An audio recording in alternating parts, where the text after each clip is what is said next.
안녕하세요.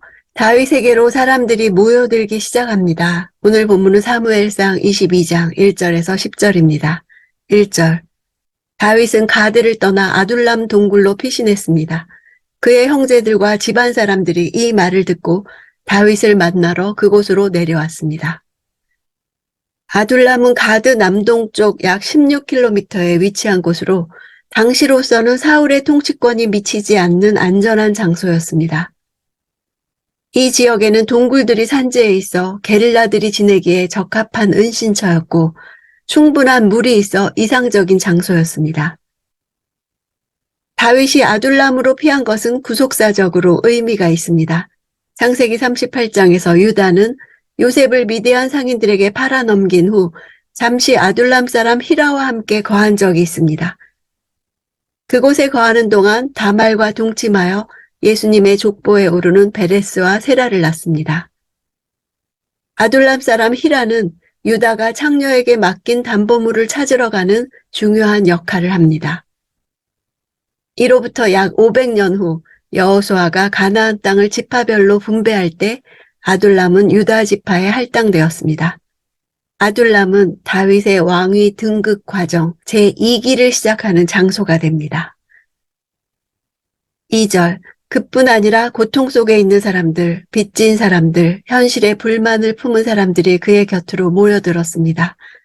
다윗은 그들의 지도자가 됐는데 그와 함께한 사람들은 400명 정도나 됐습니다. 고통이란 단어는 외부로부터 가해지는 계속적인 압력을 뜻합니다.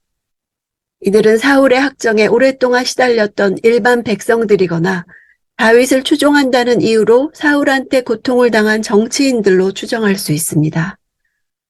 빚지인이란 단어는 단순히 빚진 상태만을 가리키는 것이 아니라 고리대금에 의한 높은 이자를 갚지 못하는 상황에서 저당 잡힌 재산을 몰수당한다는 의미에서 강탈당하다라는 의미도 갖고 있습니다.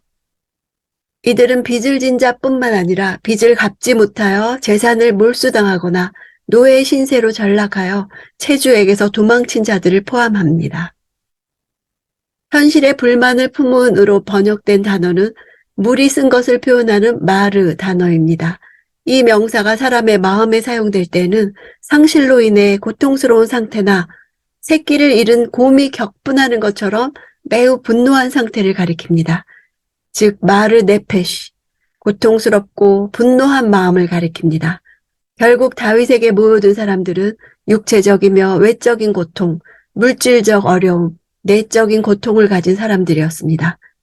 이러한 사람들이 다윗에게 모여들었다는 것은 사울 왕에게서 민심이 떠났다는 의미를 넘어 그에게서 하나님이 떠났다는 증거를 나타냅니다. 더 나아가 이제 하나님이 이스라엘의 왕으로 새로이 세우신 다윗으로 말미암아 새로운 통치가 시작될 것을 드러냅니다. 모여들었다 이 동사는 어느 누구의 강요 없이 스스로 자진해서 다윗에게 온 것임을 보여줍니다. 다윗이 이미 상당한 현실 정치력을 가지게 되었음을 뜻합니다. 하나님께서 다윗에게 사람들을 붙여주신 결과였습니다. 5절. 그때 예언자 갓이 다윗에게 말했습니다. 요새에 머물러 있지 마시오. 유다 땅으로 들어가시오. 그리하여 다윗은 길을 떠나 헤레 숲으로 들어갔습니다. 갓은 사무엘의 선지학교 출신으로 사무엘의 명에 따라 하나님의 뜻을 전하기 위해 왔거나 다윗이 아둘람 굴에 있을 때 모여든 400명 중에 한 사람일 것으로 추측해 볼 수 있습니다. 다윗이 왕이 된 이후에 궁정에서 선지자로 활동했고 다윗의 행적을 기록한 선견자였습니다. 숲으로 들어간 것은 사울에게 발각되지 않도록 은신하기 위함이었습니다. 6절. 사울은 다윗과 그 일당들을 찾아냈다는 소식을 들었습니다. 사울은 손에 창을 들고 기브아 언덕의 에셀나무 아래에 앉아 있었고 그의 모든 신하들은 그를 둘러서 있었습니다. 소식을 들었다는 시제는 계속해서 듣고 있는 상태를 가리킵니다. 사울이 다윗의 행적에 대한 보고를 계속해서 듣고 있었던 것입니다. 찾아냈다는 것은 사울이 군사들을 동원해 다윗을 찾도록 명령한 결과 다윗이 발견되었음을 나타냅니다. 사울이 손에 창을 들고 있는 것은 여전히 다윗에 대한 살해 의지를 가지고 있음을 전달합니다. 언덕, 높은 곳이라고 표현한 것은 사울이 자신을 높이고자 하는 강한 욕망을 갖고 있었음을 부각시키며 동굴과 이방 땅 요새 등 미천한 처지에 있는 다윗과 대조적인 상황에 있음을 강조하기 위한 것입니다. 에셀나무는 고지대에서는 매우 드물게 발견되었기 때문에 이스라엘 사람들에게 매우 귀하게 여겨졌습니다. 사울 역시 에셀나무를 귀하게 여겨 이곳을 국사 의논의 장소로 삼은 것입니다. 모든 신하들이 둘러서 있다는 것은 다윗이 발견되었다는 사실이 모든 신하들이 소집될 정도의 중대 사안이었던 것입니다. 7절, 사울이 그들에게 말했습니다. 잘 들으라, 베냐민 사람들아. 이새의 아들이 너희 모두에게 밭과 포도원을 주겠느냐? 그가 너희 모두를 천부장이나 백부장으로 삼겠느냐? 사울은 자신의 왕권을 견고히 하기 위해서 주로 같은 베냐민 지파 출신들을 신하들로 기용했습니다. 베냐민 사람들이라는 말은 사울이 베푼 특혜를 연상시킵니다. 유다 지파 출신인 다윗이 베냐민 사람들인 너희에게는 특권을 나눠주지 않을 것이라는 말을 하는 것입니다. 여기서 밭과 포도원과 천부장이나 백부장 등의 단어들은 사무엘이 왕권 제도의 위험성을 지적하면서 열거했던 용어들입니다. 즉 이것들은 왕권이 부패할 경우 그 결과로서 제시된 것들이었습니다. 결국 사울의 발언은 자신의 왕권이 왕정제도의 부정적 측면 위에서 진행되고 있음을 그대로 폭로하는 것이나 다름없습니다. 8절, 그래서 너희가 나를 대항해 음모를 꾸몄느냐? 내 아들이 이새의 아들과 언약을 맺었을 때도 그것을 내게 말해주는 사람이 하나도 없었다. 너희 가운데 누구도 나를 염려하는 사람이 없고 내 아들이 내 신하를 시켜 오늘이라도 매복했다가 나를 치라고 한 것을 말해주는 사람도 없구나.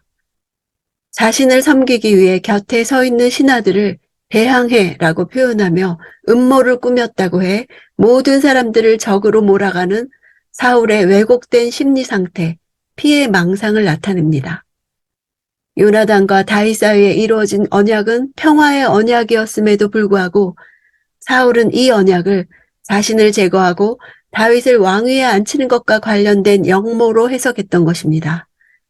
요나단이라 하지 않고 내 아들이라고 2번이나 언급하는 것은 다윗을 이새의 아들로 부르는 데서도 보여지는 바와 같이 요나단을 다윗과 같은 부류로 규정하고 그 둘 모두를 동일한 적으로 간주하는 것입니다.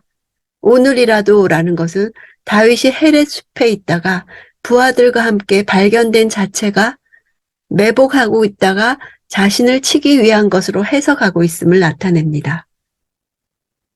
10절, 아히멜렉은 그를 위해 여호와께 여쭈었고 먹을 것도 주고 블레셋 사람 골리앗의 칼도 주었습니다.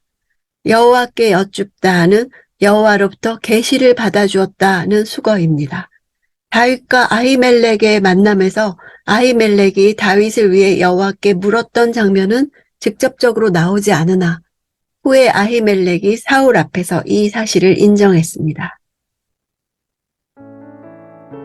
사울의 궁에서 도망쳐 나온 다윗은 놉을 거쳐 블레셋 땅 가드 그리고 아둘람굴에서 모압 땅으로 도피합니다. 모압 왕에게 하나님께서 내게 어떻게 하실지 알려주실 때까지 라고 한 말에 대해 하나님께서는 선지자 갓을 보내 어디로 가야 할지 알려주셨습니다. 사울이 자신에게 고발하는 자가 하나도 없다는 말은 자기 귀를 열어주는 자가 없다는 뜻입니다. 다윗에게는 하나님이 선지자를 통해 갈 길을 계시해 주시는 것과 대조됩니다. 험난한 도망자의 생활이 결코 의미 없는 고통의 시간만은 아니었습니다.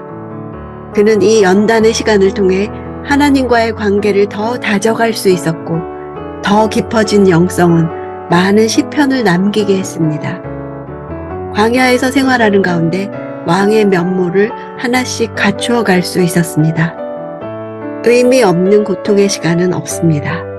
고난의 시간 가운데서 하나님이 갈 바를 계시해 주시고 하나님의 큰 그림은 성취될 것을 믿습니다.